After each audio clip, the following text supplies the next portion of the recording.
নারী পাচার ও বাল্যবিবাহ এখন এ রাজ্যে এক বড় সমস্যা। পরিসংখ্যানের নিরিখে শীর্ষে দক্ষিণ 24 পরগনা। অভাবের সুযোগ নিয়ে চলে নারী পাচার ও বাল্যবিবাহ। তা নিয়ন্ত্রণে আনতে বিভিন্ন সচেতনতামূলক প্রচারাভিযান চালানো হচ্ছে। সুন্দরবনের নামখানা ব্লকের শিবরামপুর পঞ্চায়েতের উদ্যোগে এই দুই সামাজিক ব্যাধি দূর করার পাশাপাশি প্লাস্টিক মুক্ত করার লক্ষ্যে এক পদযাত্রার আয়োজন করা হয়। যোগ দেন স্কুল পড়ুয়া থেকে বহু বিশিষ্ট ব্যক্তিরা।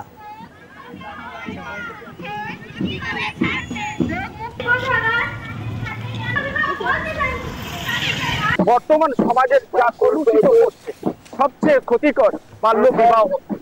এই বাল্য বিবাহ নিয়ে সচেতন করার পথে নেমেছে শিবরামপুর গ্রাম পঞ্চায়েত।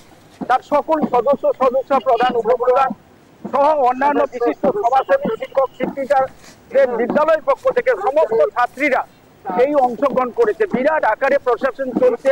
এই প্রশাসনের মধ্য দিয়ে একটাই বার্তা, সমাজকে যে ধরনের যে অবস্থার মধ্য দিয়ে প্লাস্টিকের মধ্য দিয়ে সমাজকে দূষিত করছে, আবার অল্প বয়সে মেয়েরা পড়াশোনার আঙিনায় থাকতে থাকতে 18 বছরের নিচে বিয়ে হয়ে চলে যাচ্ছে।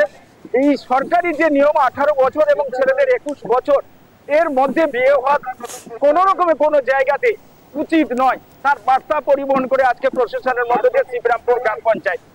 বাচ্চাদেরকে বোঝানোর চেষ্টা করি যে অল্প বয়সে বিয়ে করে নিলে তাদের কি কি পরবর্তীকালে ক্ষতির সম্মুখীন হতে হবে, সেগুলো আমরা টোটাল ডিসকাস করি। এইভাবে করে আমরা ব্লকে করি। আর 2 নম্বর আমরা গত 7 তারিখ একটা আমরা র্যালি করেছিলাম শিবরামপুর জিপি থেকে 10 মাইল পর্যন্ত।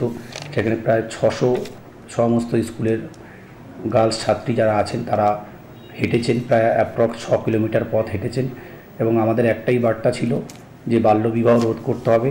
সমাজের বুকে বর্তমানে এই ক্যান্সার আকারে যে ধারণ করেছে এই বাল্যবিবাহ, এবং তার পরবর্তীকালে কী সমস্যা পড়তে পারে সেই মেয়েটি এবং তার পরিবার, সেটা নিয়ে আমরা সচেতন করেছি, বার্তা দেওয়ার চেষ্টা করেছি।